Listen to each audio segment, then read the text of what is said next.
디모데후서 3장 14절에서 17절, 신약전서 346쪽에 기록이 되어 있습니다. 그러나 너는 배우고 확신한 일에 거하라.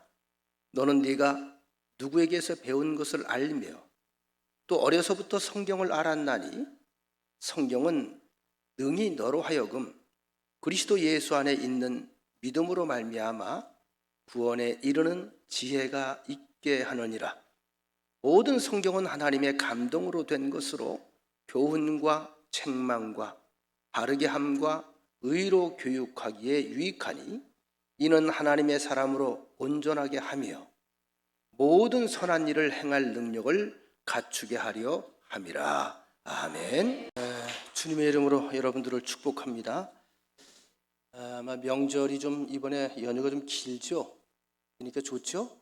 표정들이 별로 좋아하는 표정들이 아닌 것 같아요. 가족들이 왔다 가서 그런가요? 얼굴을 보니까 송편을 드셔서 달덩이처럼 훤한 것 같습니다. 우리 옆 사람과 인사합시다. 달덩이처럼 멋지게 삽시다.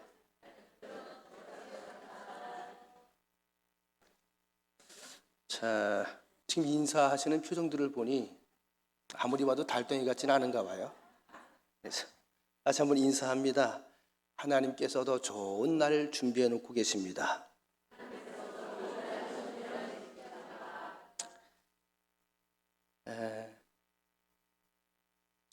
미국의 한 목사님으로 굉장히 영향력이 있는 분이 한 분 계시고 또 책도 많이 써냈는데 이분이 뜻하지 않게 몇 가지 인생의 시련을 겪게 됩니다. 알코올 중독, 그리고 이혼, 또 본인이 이제 굉장히 바쁘게 사역을 하다가 우울증까지 오게 돼요. 결국 이제 그 인생은 끝났다라고 생각을 하는데 이분이 다시 목회를 시작을 하면서 어느 어려운 과정을 잘 겪고 터널을 빠져나와서 책을 한 권을 냈습니다. 지금 또 다시 활발하게 활동을 하고 계시는데 다른 이야기를 드리고자 하는 것이 아니라 이분이 당신의 그 터널에서 자기를 꺼내 주신 그 귀한 것이 바로 말씀이라고 하는 것을 간증하는 겁니다. 페리 노블이라고 하는 분인데요. 페리 노블. 그 책 가운데 이게 베스트셀러입니다. 삶의 어떤 순간에도 하나님. 제목이 참 의미심장하죠. 삶의 어떤 순간에도 하나님. 하나님은 나를 놓은 적이 없다. 관여하신다. 그런 자기의 체험담을 이야기한 거겠죠. 자, 본인이 한참 이제 바쁘게 살 때에 얼마나 바쁘게를 외쳤는지 집에 와서 자기의 딸을 목욕을 시키면서도 아이가 하도 아빠가 서두르니까 아빠가 왜 이렇게 난리를 치시냐고. 근데 본인이 어떻게 사는 줄 몰랐다는 거예요. 친구들이 자꾸 좀 쉬게, 너무 바쁘지 않게 하게, 뭘 이렇게 요란하게 살아가는가라고 물어볼 때마다 친구에게 이렇게 충고를 했다는 거예요. 마귀도 하루도 쉬지 않네. 마귀는 잠도 자지 않네. 그 친구가 아주 대단한 말로 되받아쳤습니다. 마귀가 자네 샘플인가? 마귀가 자네 모델인가? 그 마귀를 본보기로 삼아야 되겠는가? 그러니까 자기가 이렇게 바쁘게 살던 시간에는 쉼이라고 하는 단어가 귀에 들어오지 않아요. 여러분, 이게 남의 이야기가 아니고 우리들의 이야기입니다. 무언가에 막 집착을 해서 살아갈 때는요, 주변에 아무리 좋은 이야기가 귀에 들어오질 않아요. 제가 자주 드리는 이야기가 있죠. 돼지가 하늘을 보는 날은 언제라고요? 발랑 자빠졌을 때 하늘을 보게 돼요. 결국 하나님께서 자빠지게 하셔야 되는 거예요. 안 들어오니까, 안 보이니까, 안 들리니까 마침 이제 정신과에 가서 상담 치료를 받게 됩니다. 우울증이 오고 자살 충동이 벌어지고 거의 폐인이 된 거죠.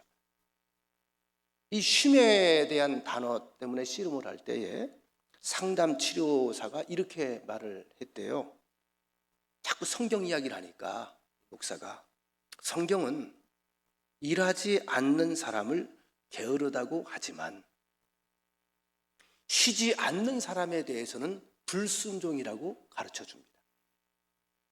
이해가 되시나요? 게으른 것.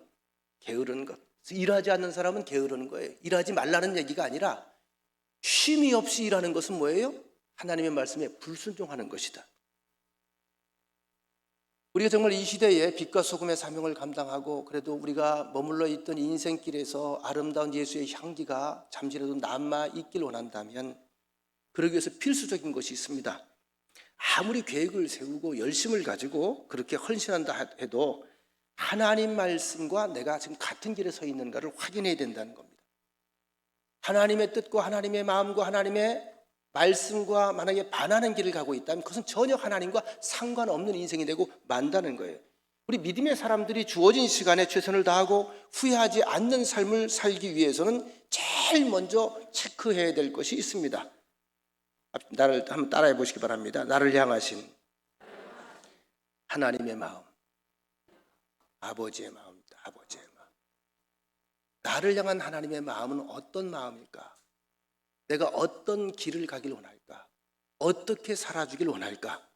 이 하나님의 마음을 제대로 알아야 하나님의 뜻대로 합당하게 사용되는 인생이 될 수 있고 하나님이 기뻐하는 인생이 될 수 있습니다. 바로 그 자리가 영생의 자리고 그 자리가 복의 자리고 그 자리가 형통의 자리고 하나님과 온 세상이 웃는 자리입니다. 믿으시면 아멘. 이 하나님의 말씀에 대해서 오늘 좀 설교를 제가 하려고 하는데요. 한번 따라해 보시기 바랍니다. 조금 아까 제가 소개했던 페리 노블이라고 하는 분이 결국 말씀을 통해서 다시 한번 회복됐는데 당신이 그 터널에서 빠져나올 수 있는 것은 말씀의 힘이었다. 어떤 말씀이었느냐 함께 확인해 보길 원합니다. 고린도후서 7장 10절 말씀입니다. 함께 같이 읽어볼까요? 시작. 하나님의 뜻대로 하는 근심은 후회할 것이 없는 구원에 이르게 하는 회개를 이루는 것이요 세상 근심은 사망을 이루는 것이니라. 우리가 가지고 있는 성경은 이게 한자가 섞여 있어서 참 말이 꼬아놓는 것 같아 어려워요. 그래서 메시지 성경을 다시 한번 소개해 가겠습니다. 메시지 성경 한번 띄워주시기 바랍니다. 메시지 성경, 메시지 버전. 제가 읽어드리겠습니다.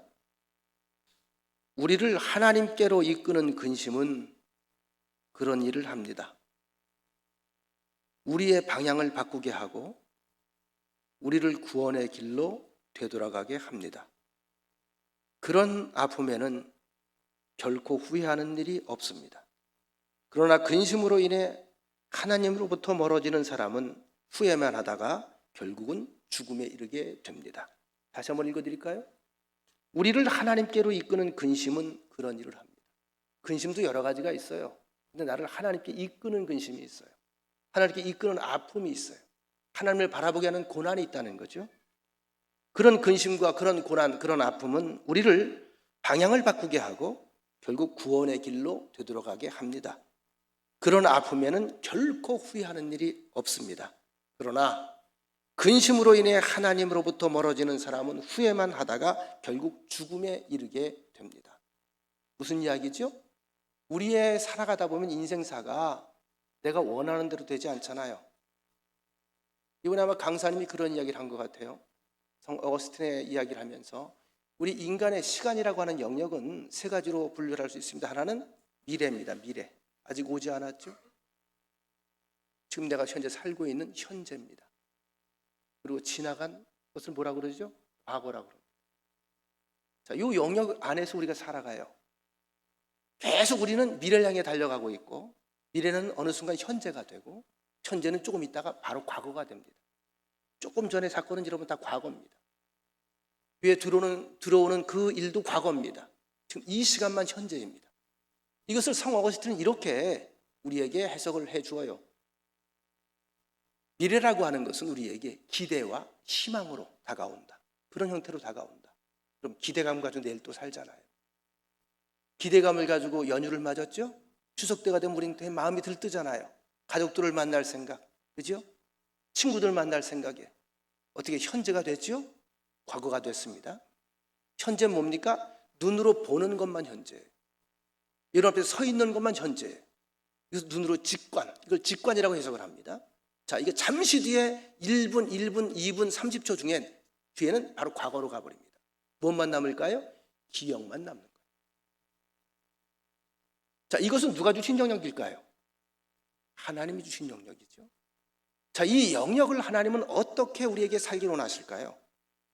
하나님께 손을 잡고 하나님과 함께 하나님께서 원하시는 그 길을 최선을 다해서 가길 원하시는 것이 하나님의 마음이다. 그래서 이 하나님의 말씀을 우리가 이해를 해야 되는데, 하나님의 말씀을 이해를 5가지 방법으로 이해할 수가 있습니다. 하나는 듣는 것, hear. 로마서 10장 17절에 보니까 그러므로 믿음은 들음에서 나며 들음은 그리스도의 말씀으로 말미암았느니라. 듣는 겁니다. 믿음은 들음에서 나요. 듣는 게 첫째, 잘 들어야 돼요. 들음에서 뭔가 스파크가 일어나요. 예배 시간에, 설교 시간에 자꾸 조는 건 좋은 게 아니야. 들으면서 부딪힘이 일어나는 거예요. 반응이 일어나는 거예요. 그 다음 뭐예요? 읽는 것입니다. 눈으로 읽는 것. 요한계시록 1장 3절에 보면 이 예언의 말씀을 읽는 자와 듣는 자와 그 가운데 기록한 것을 지키는 자는 복이 있나니 때가 가까움이라. 따라합시다. 듣자, 읽자. 뭐예요? 거기서 끝나면 안 돼요. 깊이 들여다봐야 돼요. 들여다보는 게 뭐야? 연구하는 거예요. 사도행전 17장 11절, 우리가 초대교회의 많은 교인들 가운데 특별히 사도행전에 나와 있는 교인 가운데 굉장히 인상적이고 이상적인 교회 중에 하나가 베레아에 있는 교회입니다. 베레아에 있는 사람들은 데살로니가에 있는 사람들보다 더 너그러워서 신사적이어서 젠틀해서 간절한 마음으로 말씀을 받고 이것이 정말 그러한가 하여 들여다보면서 날마다 성경을 어떻게 했다? 상고하니라. 상고가 뭐죠? 깊이 연구했다는 겁니다. 무슨 말씀일까?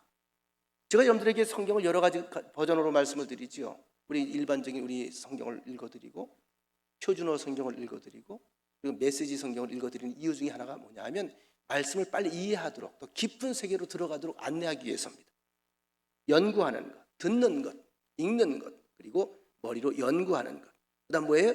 내 속에서 이것이 삶 속에 역사하게 하기 위해서는 내 속에 머물러 있어야 돼. 그러기 위해서 뭡니까? 암송입니다. 시편 119편 11절, 내가 주께 범죄하지 아니하려 하여 주의 말씀을 내 마음에 두었나이다. 내 마음에 두는 사건이 뭐죠? 암송입니다. 머물러 있게 하는 거예요. 머물러 있게. 마지막 5가지, 묵상하는 겁니다. 여러분 잘 아시는 시편 1편 1절로 3절에 보면 복 있는 사람은 악인들의 꾀를 따르지 아니하며 죄인들의 길에서 서지 아니하며 오만한 자들의 자리에 앉지 아니하고 오직 여호와의 따라합시다. 오직 여호와의 율법을 즐거워하여 그 율법을 주의하러 묵상하는도다. 네, 묵상입니다. 묵상. 그럼 어떤 일이 벌어지느냐? 그는 시냇가에 심은 나무가 철을 따라 열매를 맺으며 그 잎사귀가 마르지 아니함 같으니 그가 하는 모든 일이 다 형통하리로다. 이쯤 되면 아멘 하면 손해볼 게 없어요. 그렇죠? 크게 하면 더 좋아요. 자, 이 아멘이라고 하는 단어에 대해서 여러분 강사님이 소개해 주셨죠? 동의합니다. 긍정합니다. 제가 그렇게 되기를 원합니다. 하나님 제발 역사하여 주옵소서. 말씀대로 될지어다. 이런 말이에요. 이런 말. 이게 고백이에요. 리스판스라고 했잖아요. 하나님 우리에게 반응을 원하세요. 아멘은 우리의 반응입니다. 믿음의 반응입니다. 믿음의 언어입니다. 신령한 언어입니다. 이것은 하나님을 기쁘게 하는 언어입니다. 근데 여러분 생각해 보니까 묵상은 사전적인 의미로 특정 대상을 깊이 품고 생각하는 것, 이렇게 되어 있습니다. 특정한 대상을 깊이 품고 생각하는 거예요. 자꾸 들여다보는 거예요. 여러분 성경이 여기 있어요. 이 묵상이라고 하는 것이 보시면, 자 한번 보십시다.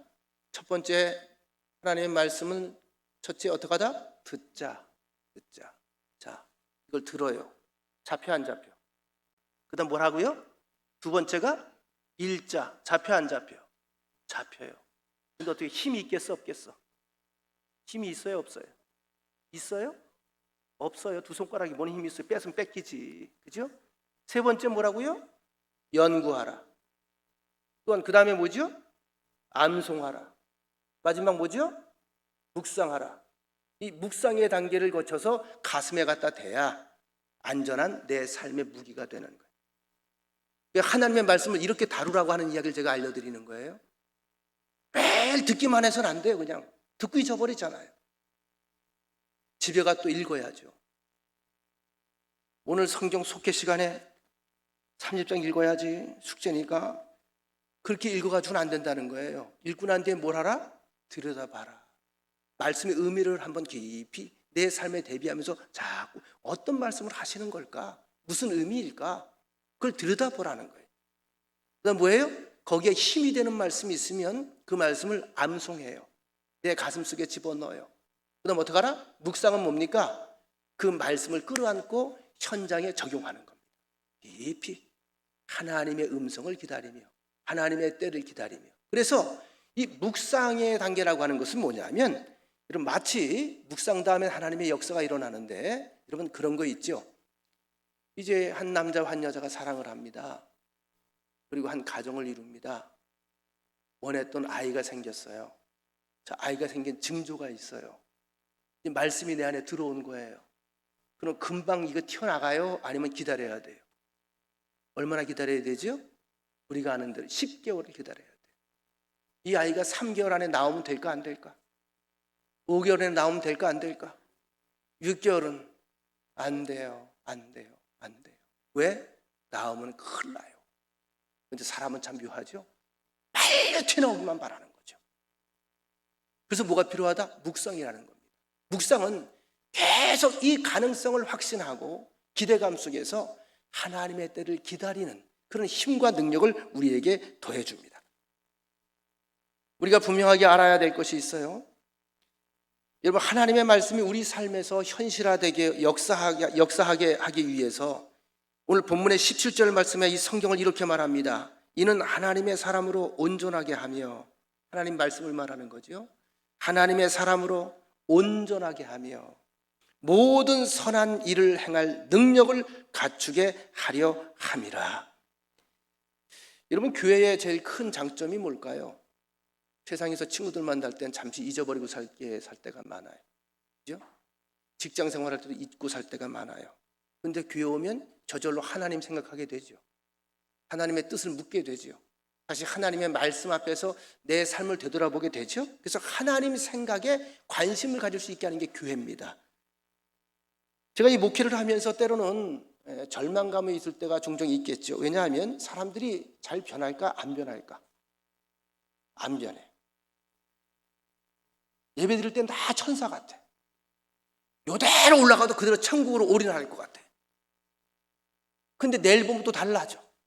시장에서 보면 달라져. 그죠? 여러분, 사람이 잘 변해요? 안 변해요? 그래서 어른들한테 제가 이야기를 하면 그래요. 목사님 자꾸 변하라고 하지 마세요. 사람이 변하면 금방 죽는데요. 죽을까 봐 못 변하는 거예요. 그러면 그렇게 우리 숱하게 예배를 반복해서 드리는데 왜 우리가 정말 변화가 그렇게 더디되는 걸까? 이런 결론이 나와요. 예배를 너무 일방적으로 드려서 그래요. 일방적으로. 예배 안에 내가 재물이 돼야 되는데 내가 그 안에 부서지고 녹아져야 되는데 아니에요. 난 그대로 있고 예배라고 하는 형태가 내 귀로 지나가는 거죠. 문제는 우리 일생에 하나님의 음성이 없을까요? 하나님의 음성이 늘 존재할까요? 늘 존재합니다. 그런데 문제가 하나님께 있을까? 우리에게 있을까요? 우리에게 있죠. 왜? 들으려고 하질 않아. 왜? 너무 바빠서. 내가 원하는 것에 꽂혔어. 내가 원하는 그 생각에 꽂혔어. 원하는 일들에 꽂혔어. 그래서 단 주변 것들이 들리질 않아. 그러면 이번 명절 때 참 많은 반가운 식구들을 만났으리라 생각을 합니다. 잠깐 슬픈 이야기도 나눴을 것이고 또 즐거운 이야기도 나눴을 것입니다. 근데 한번 생각해 보셨는지요? 내가 주로 말을 많이 했나요? 아니면 주로 많이 말을 들었나요? 혹시 이런 적은 없었나요? 후손들이 왔어요. 우리에게는 어르신들이 많으니까 막 들려주고 싶은 얘기가 있었어요. 아주 좋은 이야기, 정말 귀한 귀감이 되는 이야기. 그런데 들려주고 싶은 말이 있었는데 쉬지 않고 자기 앞에서 자기 얘기하는 바람에 들려줄 시간을 놓쳤어요. 어떻게 좀 들려줘 보려고 얘기를 하는데 저쪽 소리가 더 커요. 이래서 속으로 속상할 때가 있었지 않나 싶어요. 하나님 편에서 보십시다. 하나님께서 우리를 볼 때 속상할 때가 있을까 없을까? 있어요. 하고 싶은 얘기가 있어요.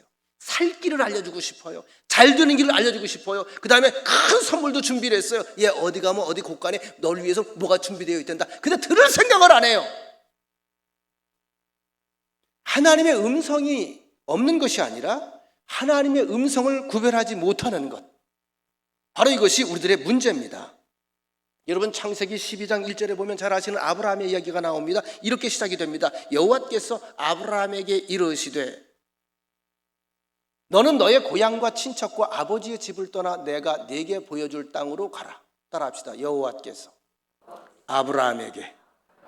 자, 아브라함이 하나님을 찾아갔을까? 하나님이 아브라함을 찾아왔을까? 하나님이 아브라함을 찾아왔죠. 우리가 이 사건을 통해서 한 가지만 오늘 기억하고 말씀을 마치겠습니다. 우리의 믿음은 둘로 나눌 수가 있습니다. 하나는 약속의 믿음, 또 하나는 희망의 믿음.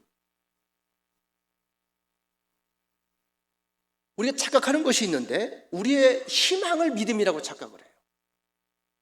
내 희망을 놓고 그게 믿음이라고 착각을 하는 거예요. 이런 믿음이라고 하는 것은 반드시 연결된 출처가 있어야 돼요. 뭐죠? 하나님, 그리고 하나님 말씀이 연결이 돼야 돼요. 믿음은 전적으로 하나님으로부터 시작됩니다. 아브라함의 노력이나 그가 득도하거나 그가 도통했기 때문에 믿음을 갖게 된 것이 아니라 하나님께서 그를 찾아오셨기 때문에 그 세계가 열린 거예요. 하나님께서 아브라함에게 찾아오셨다. 그 하나님이 나에게 찾아오셨다. 이것이 믿음의 세계의 첫 번째 단계입니다. 두 번째, 믿음은 전적으로 하나님의 말씀으로부터 시작된다. 따라합시다. 여호와께서 아브라함에게 이르시되. 하나님 말씀을 했잖아요. 그 뒤에 내용이 나오잖아요. 이게 뭐지요? 그에게 주시기로 한 약속이 되는 겁니다. 이것이 믿음의 시작이에요. 그래서 말씀이 없으면 믿음도 없다. 말씀이 없이 믿음을 갖는 것은 허공을 치는 것이다. 말씀 없이 믿음을 가지고 말씀 없이 희망을 가지고 사는 것이 전도서에 나오는 헛된 인생. 그 얘기를 하는 겁니다. 말씀하고 동떨어진 인생, 모든 수고, 모든 땀, 모든 노력, 그것이 세상에 어떤 형태로 우리 앞에 온다 할지라도 헛되다 이거예요. 그러면 하나님의 말씀이 없을 땐, 들려지지 않을 때는 어떻게 해야 할까요? 묵상이라고 하는 것이 그래서 중요합니다. 묵상은 생각한다는 뜻과 더불어 기다린다는 뜻이 있어요. 그 말씀을 깊이 들여다보면서 그 말씀이 내게 다가오기를 기다리는 거예요. 말씀을 묵상하면서 하나님의 약속이 내 귀에 들어오고 내 마음에 들어올 때에 믿음의 세계가 시작이 됩니다. 믿음의 세계가 열리기 시작하면 내 세상적인 인간적인 집착의 세계에서 벗어나서 집착을 버리게 됩니다. 집착을 버리면 그게 홀가분해질 수가 없어요. 그래서 우리 여러분 교회 나와서 우리가 보통 기도하다가 또는 설교를 듣다가 또는 찬송하다 은혜를 받았다는 말을 많이 하죠. 은혜를 받았다, 은혜 받았다. 은혜 받으면 제일 먼저 오는 현상 가운데 하나가 뭡니까? 마음에 평안이 옵니다. 평안이 오기 전에 내게 뭐가 있었죠? 세상적인 근심과 염려가 가득했어요. 하늘을 봐도 걱정이고 옆을 봐도 걱정이고 동서남북이 걱정이고 애들을 봐도 다 걱정이야. 근심과 염려야. 왜? 여러분 어떻게 보면 근심과 걱정은요, 근심과 걱정보다는 내 집착일 수도 있어요. 내가 할 수 있는 일이 있고 할 수 없는 일이 있어요. 근데 우리는 모든 걸 다 집착을 하고 끈을 놓지 못합니다. 그런데 말씀이 들어와서 내 세계에 점령을 하게 되면 그 집착의 끈이 끊어져 버립니다. 그럼 무엇이 올까요? 사랑과 평안이 시작이 돼요. 이 말씀이 아브라함에게 왔습니다. 가라는 명령이 있었습니다. 떠나라는 명령이 있었습니다. 이런 믿음은 맹목적으로 방황하는 것이 아니라 목적을 향해서 분명하게 여러분 표대를 향해서 가는 거예요. 갑자기 찾아오는 게 아니라 믿음은요, 약속을 발견하는 게 믿음이에요. 그래서 여러분 성경의 사람이 돼야 돼요. 성경에 얼마나 많은 약속들이 많이 있는지 몰라요. 가정을 향한 약속, 미래를 향한 약속, 우리 국가를 향한 약속, 여러분 인생을 향한 약속이 성경에 무수히 있습니다. 그것은 다 하나님의 마음이고 하나님의 사랑입니다. 이것을 깨닫는 순간에 우리는 믿음의 길을 가기 시작하죠. 약속은 이미 이루어진 것이 아닙니다. 이루어져 가고 있는 것입니다. 아브라함은 약속을 보고 죽었습니다. 우리가 믿음이 있다는 것은 약속을 보고 죽는 거예요. 약속을 보고 살다가 약속을 보고 죽는 것입니다. 그래서 믿음은 늘상 얘기하지만 하루아침에 어느 순간에 찰나적으로 이루어지는 것이 아니라, 어떻게 완성되는 것이 아니라 계속 성장해 가는 거예요. 아브라함이 처음에는 25년의 세월을 통해서 약속을 보았고 죽을 때까지 약속을 보았습니다. 오늘 여러분들에게도 이러한 약속이 주어졌다는 사실을 기억하시고 감사하시고 그 복된 길 걸어가시기를 간절히 축원합니다. 여러분, 이 성경이라고 하는 것이 하나님께서 우리에게 주신 말씀이잖아요. 태초에 하나님이 천지를 창조하셨습니다. 근데 무엇으로 창조하셨죠? 말씀으로 창조하셨어요. 예수님께서 이 땅에 오셨는데 무엇으로 오셨죠? 말씀으로 오셨어요. 누구의 말이냐가 참 중요하죠. 어린아이의 말이 있고 어른들의 말이 있고, 그죠? 선생님의 말이 있고. 근데 성경은 하나님의 말씀. 우리의 말은요, 물론 힘이 있습니다만 힘이 한계가 있어요. 근데 하나님의 말씀은요, 한계가 없어요. 천지를 창조해내는 능력, 죽은 사람을 살리는 능력. 성경이란 말 자체가 영어로 캐논, 척도, 이런 뜻이에요. 척도가 뭐죠? 정확하게 틀림이 없이 재는 자, 이런 뜻이에요. 자를 갖다 딱 들이대면 어디가 삐뚤어졌는지 금방 알 수 있죠. 그걸 딱 잡아서 수정하게 만드는 게 자예요. 오늘 디모데후서는요, 굉장히 의미심장한 바울의 서신이다. 바울의 서신이 신약전서에 13권이 있습니다. 13권 가운데 제일 마지막에 기록한 것이 디모데후서입니다.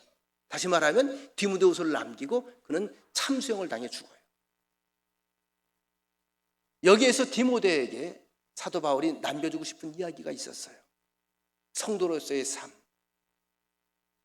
성도로서의 미래, 성도에게 주어진 오늘, 그리고 과거,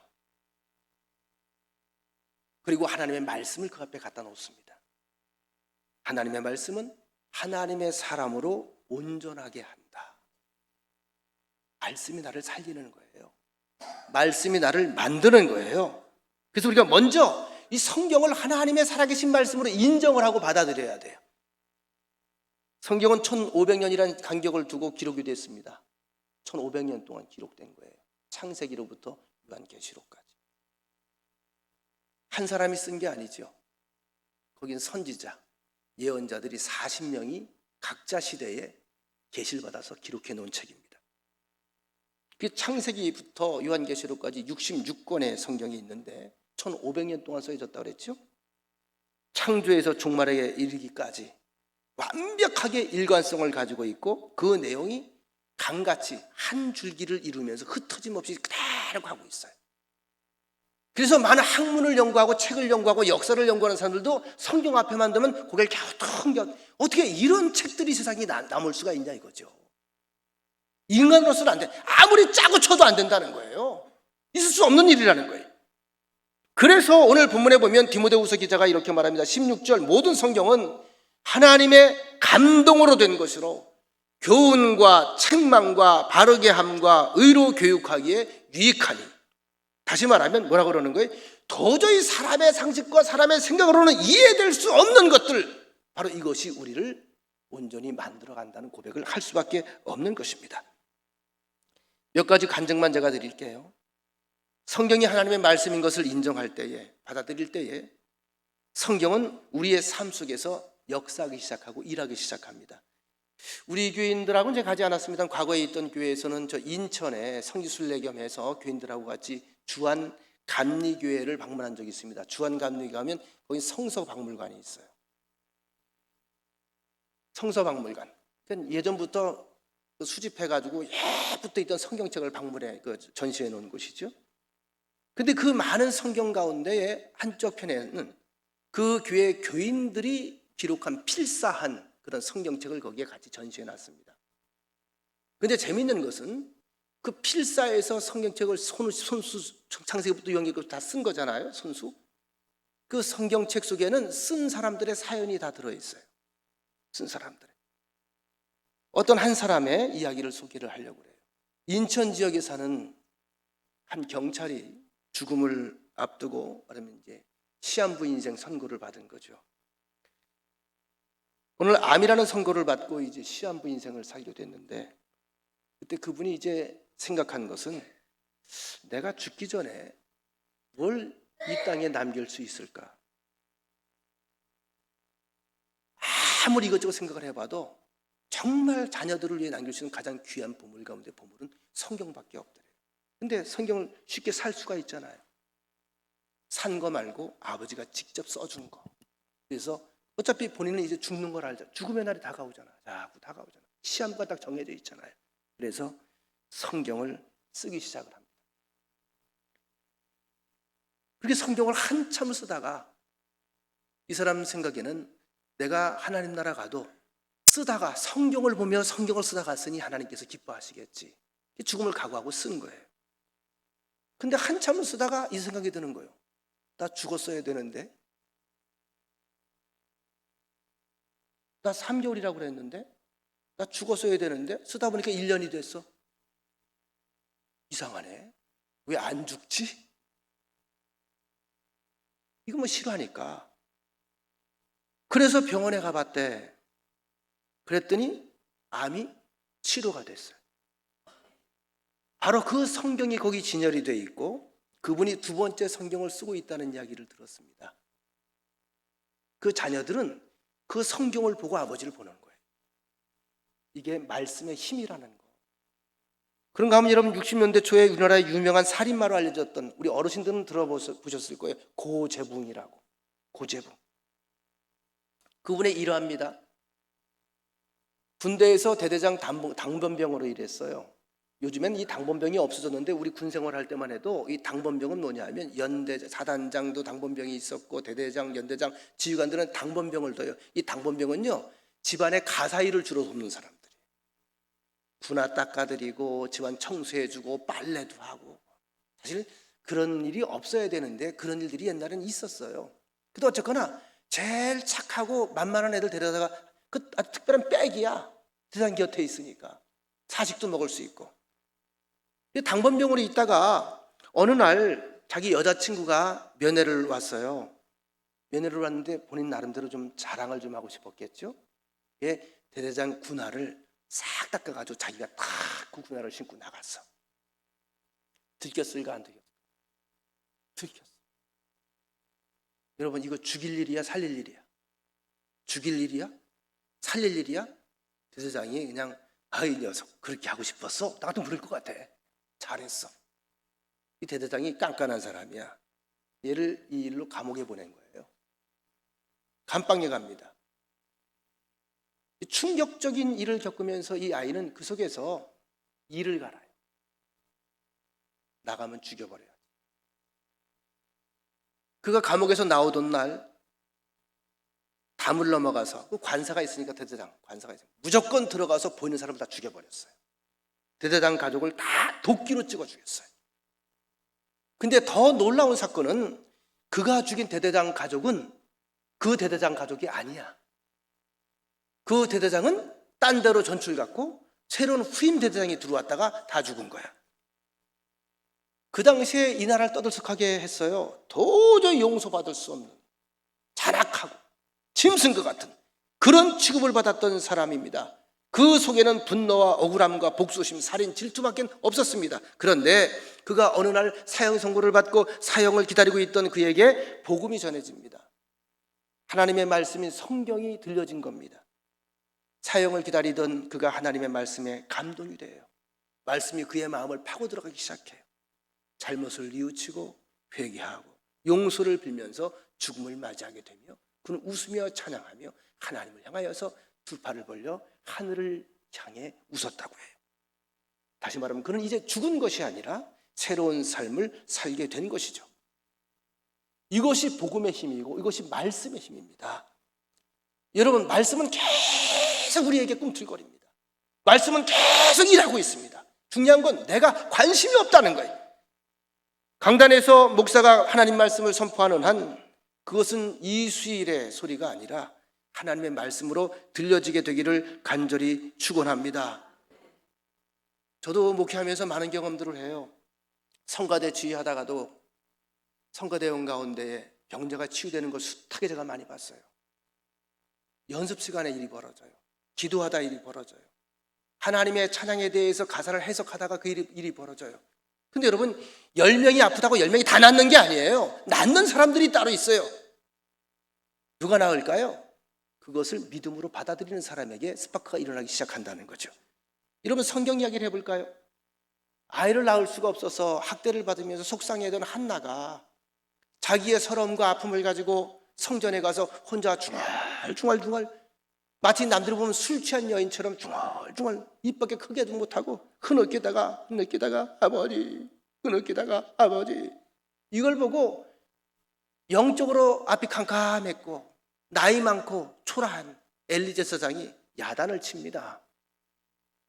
교회는 술 먹고 주정거리는 데가 아니야. 주정하는 데가 아니야. 어디 여기가 어떤 곳인데 여기 그러고 있어. 이때 한나가 자기의 속사정을 이야기하죠. 그게 아니고요, 이러이러한 일이 있어서 제가 하나님께 내 아픔을 토로하고 있습니다. 엘리 제사장이 좀 미안했어요. 제가 볼 때 미안했어요. 응답받고 한 얘기가 아니에요. 미안했어요. 그냥 오해한 것에 대해서. 그래서 한마디를 내뱉어요. 뭐라고 그럴까요? 평안할지어다. 미안하니까 평안할지어다. 목사가 할 수 있는 말이잖아요. 하나님이 너의 아픔을 들으셨을 것이다. 하나님이 너를 돌봐줄 것이다. 근데 중요한 건 이거예요.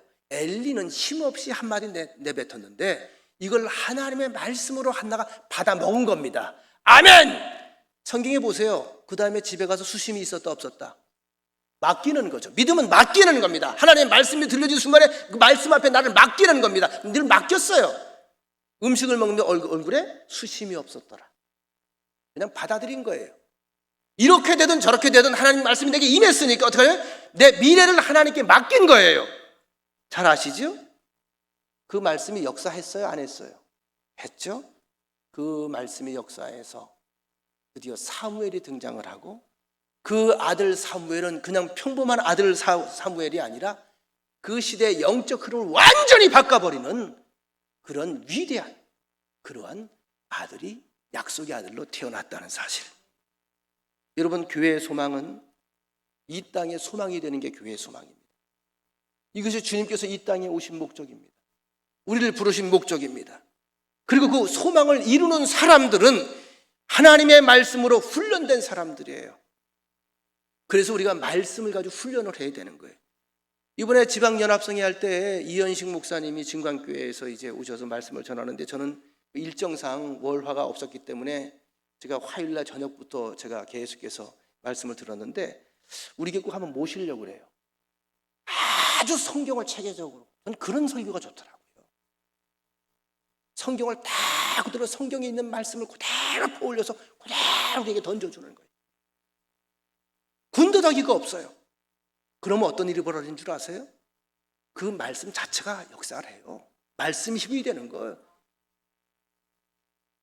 여러분, 오늘 본문에 보니까 하나님의 감동으로 된 말씀은 교훈과 책망과 바르게 함과 의로 교육하기에 유익하니, 하나님의 말씀을 통해서 우리 인생이 바뀔 수 있습니다. 우리 인생이 교정될 수 있습니다. 이것은 하나님과 우리의 마음이 자꾸 조율돼가는 하나의 과정입니다. 근데 여러분, 우리가 이걸 알기 위해서 자꾸 주변에 있는 다른 것들을 우리가 더 많이 알 필요는 없습니다. 한 가지 이야기를 드릴게요. 캐나다의 왕립 기마경찰은 위조 지폐를 가려내는 그런 훈련을 많이 해요. 근데 어떤 훈련을 할까요? 이 경찰국에서 훈련을 시킬 때에 경관들에게 새로 나오는 위조 지폐들을 많이 보여줄까 안 보여줄까? 잘 모르죠? 안 보여줘요. 뭐만 보여줄까? 진짜만 보여줘요. 왼쪽 모퉁이부터 오른쪽 모퉁이까지 싹 훑어서 진짜만 계속 반복해서 보여줘요. 진짜의 특징만 알려줘요. 이것만 계속 전적으로 훈련시킵니다. 가짜는 일체 못 보게 해요. 그러다 보니 여러분, 위조 지폐가 어떻게 대충 나와요? 아주 세밀하게 나와요.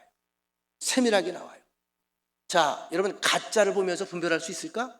근데 진짜를 확실하게 알면 가짜를 알까 모를까? 대번 알죠. 쭉 훑어보면 어디가 반드시 위조는 틀린 데가 나오거든요. 한눈에 알아보는 거죠. 여러분, 하나님의 말씀, 하나님의 뜻도 마찬가지예요. 세상이 뭐 하나님의 뜻이니 뭐니 해서 많은 이야기들, 많은 책과 서적들이 나오잖아요. 너무 거기 기웃기웃거리지 말아요. 어디 뭐가 있다 그러면 쳐다보고, 어디 뭐가 있다 그러면 쳐다보고. 여러분, 끝이 다른 게 이단이에요. 진짜 하나님을 만나고 진짜 하나님의 말씀, 이게 진짜 집회. 이것을 여러분들이 연구하고 이것 안에서 여러분들이 철저하게 살아갈 때에 사탄 마귀가 우리에게 들어올 수가 없게 되는 줄로 믿습니다. 하나님의 방법을 우리가 철저하게 알아서 하나님의 길에 미치지 못한다면 그때 돌아서면 되는 거예요. 여러분, 예수님께서 시험 받으셨을 때 바로 그렇게 하셨습니다. 예수님이 사탄과 의논했어요. 너 어디까지 진짜니? 물어봤어, 안 물어봤어? 안 물어보잖아요. 절대로 거기에 관심을 갖지 않아요. 분석하지도 않았어요. 우리가 분명하게 명심해야 될 말씀이 있습니다. 요한복음 10장 2절로 5절. 문으로 들어가는 이는 양의 목자라. 시작, 다 같이 봅니다. 시작. 문으로 들어가는 이는 양의 목자라. 문지기는 그를 위하여 문을 열고 양은 그의 음성을 듣나니 그가 자기 양의 이름을 각각 불러 인도하여 내느니라. 자기 양을 다 내어놓은 후에 앞서가면 양들이 그의 음성을 아는 거로 따라오되 타인의 음성은 알지 못하는 거로 타인을 따르지 아니하고 도리어 도망하느니라. 양은 목자의 음성을 정확하게 듣습니다. 우리가 이 땅에 살아가면서 신앙생활하면서 가장 관심을 가져야 될 것은 하나님의 뜻, 하나님의 마음, 하나님의 음성이에요. 하나님의 음성을 가장한 세상에 얼마나 가짜 음성들이 많습니까? 거기에 마음 뺏기고 거기에 인생 뺏기면 끝이 뭐예요? 하나님과 멀어져 가게 하는 근심 속에서 죽음에 이르는 거예요. 하나님이 우리를 부르는 방법은 다양합니다. 우리에게 말씀하시는, 우리에게 접근하시는 그러한 방법들은 다양해요. 때로는 한 가지 방법으로 아픔이 될 수 있어요. 질병이 될 수도 있습니다.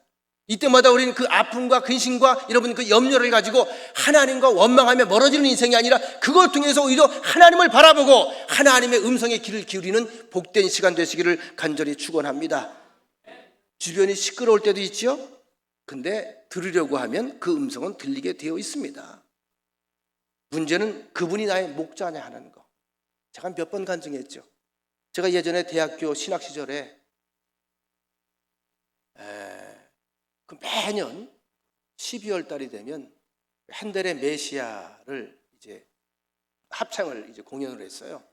합창단원이 뽑혀서 그래서 이제 남자 테너로 이제 했죠. 그러면 보통 한겨울에 크리스마스 시즌에 공연을 한 6번에서 7번 정도를 해요. 돌아가면서 뭐 부산에서 한 번, 대구에서 한 번, 대전에서 한 번, 서울에서 한 번 이런 식으로 한 5-6번 하거든요. 전 지금도 거의 외워요. 이게 두꺼운 책을 원어로 다 외워. 하도 많이 해서 전 그걸 우리 교회에서 한번 하는 게 소원인데 그 소원이 언제 이루어질지 모르겠어요. 우리 교회 성가대를 데려가 한번 해보고 싶은데 일부라도. 그때 뭐 한 그 앞에 합창단이 한 150명 정도 되는데 그 가운데 남자는 한 40명. 똑같은 복장을 입고 올라가잖아요. 무대에 똑같은 복장이. 이제 우리 어머님과 아버님은 여기 이제 현리에서 목회를 했으니까 촌이잖아. 그게 벌써 옛날 얘기인데 35년 전 얘기인데 자가용도 없던 시절. 그래서 제가 초청장을 보내드렸어요. 아버님 아들이 이런 공연을 간만에 서울서 하니 서울에 오십시오. 초청장을 드렸어요. 그러니까 아버지 어머님이 오셨는데 중요한 것은 여성들도 똑같은, 남성들도 똑같은 복장에 똑같은 옷에 똑같은 넥타이를 맸잖아요. 알아볼 수가 없죠. 이제 자막이 쫙 열리고 이제 합창이 딱 시작이 됐어요. 공연이 시작됐는데 공연 한 1시간 40분 걸렸던 것 같아요. 끝나고 나서 내려가면서 얼마나 사람들이 많이 와 있겠어. 청중들이. 내려가는데 제일 입구에서 제일 입구 제일 앞에서 우리 어머님하고 우리 아버님이 딱 저를 기다리고 있더라고요. 놀래가지고 어떻게 이렇게 금방 다 드셨냐고. 제가 얘기했죠. 웃을 준비하세요. 쫙 열리는데 다 한 몸 모퉁이에 훑어보는데 우리 아들한테 훑어보는데 갑자기 태양처럼 광채가 나오더라는 거예요. 웃으라고 하는 얘기야. 딱 찾는데 30초도 안 걸렸대. 이러고 딱 걸리더라는 거예요. 광채가 쫙 하늘을 향해 뻗더라는 거예요. 제가 그 얘기를 지금까지 간증하는 것은요. 거기 은혜를 받았기 때문에 그래요. 정말 잘 못 찾거든요. 거기다 분장까지 하는데 한눈에 딱 알아보는 거죠. 거기서 확실히 제가 깨달은 게 있어요. 아무리 세상에 수많은 사람들이 똑같은 형편에 엉켜 산다 할지라도 하나님의 눈, 하나님의 시선에 우리가 바로 보일까 안 보일까? 왜 보일까? 광채가 나는 거예요. 광채가 나만 몰랐어. 근데 하나님 눈에 보는 나는 뭐다? 광채 나는 얼굴이다. 이게 여러분의 특권이에요. 특권. 근데 여러분 우리가 이 하나님의 말씀을 들을 때도 보면 그럼 많이 듣던 소리가 잘 들리나요? 낯선 소리가 잘 들리나요? 많이 듣던 소리. 제가 우리 교회에 처음 와서 설교를 할 때 우리 교인들이 저한테 하는 얘기가 있었어요. 말이 너무 빠르대. 새벽에 찬송을 부르는데 새벽에 교인들이 찬송이 너무 빨라서 숨 막혀 죽겠대. 제가 좀 성격이 급했고 빠른 걸 좋아했거든요. 근데 지금은 어때? 비슷해졌죠? 네, 제가 비슷해졌어요. 사실 비슷해진 건 아니야. 그러다 보니 여러분, 우리 교인들이 밖에 나가서 느린 목사님들 힘없는 설교 듣다가 오면요, 답답해 죽겠다 그래요. 무슨 얘기일까요? 저한테 최적화가 돼서 그러는 거예요. 얘기는 뭐죠? 우리가 그만큼 많이 들었다는 거예요. 목소리를 딱 듣고도 제 목소리인지 바로 알잖아요. 하나님과 우리의 관계가 그렇게 돼야 됩니다. 언제 말씀을 하셔도. 그런데 누가 그 말씀을 바로 잘 알아듣는다고요? 아무리 시끄러워도 내가 익숙한 소리는 들린다 안 들린다? 들려요. 익숙해지기 위해서는 어떤 일이 벌어져야 될까요? 자주 만나야 돼요. 자주 봐야 돼요. 늘상 대화를 해야 돼요. 이것이 하나님의 바람이고 이것이 우리에게 하나님께서 성경을 주신 목적입니다. 우리 인생에서 성경을 통해 말씀하시는 하나님의 음성을 들을 때에 우리의 삶에 수정 작업이 벌어져요. 내 생각도 좀 바꾸고, 그죠? 내 고집도 좀 바꾸고. 그리고 나서 어떻게 해요? 이 바꾸는 작업이 뭐죠? 순종의 자리로 나아가는 겁니다. 자, 순종의 자리로 나아갈 때 그다음 누가 뛰어들을까 그 자리에? 말씀이 뛰어드는 거예요. 그럼 누가 일하기 시작한다? 말씀이 일하기 시작하는 거예요. 그걸 우린 가리켜서 역사라고 말하는 거예요. 오늘 우리에게 말씀으로 오신 주님께서 인격적인 만남 속에 우리를 부르셨습니다. 여러분들의 삶의 현장에서 여러분들이 마음을 열고 자꾸 하나님과 가까이 친밀감을 가지고 살아가셔서 하나님이 역사하고 하나님이 일하시고 하나님이 보이시는 그런 귀한 열매가 있게 되기를 주의 이름으로 간절히 축원합니다. 좋으신 하나님, 성령을 통해서 우리에게 말씀해 주실 때마다 아멘으로 화답합니다. 아멘 할 때마다 내 심장의 주인이 되셔서 내 생각을 이끄시고 내 걸음을 이끄시고 내 가치를 이끄시고 내 관심을 이끄셔서 항상 우리가 하나님보다 앞서지 않게 하시며 하나님께서 준비하시고 예비하시고 이끄시는 그 길에서 하나님의 놀라운 역사를 눈으로 보고 귀로 듣고 입으로 간증하는 놀라운 축복과 형통의 여생이 되게 하여 주옵소서. 예수님의 이름으로 기도합니다. 아멘.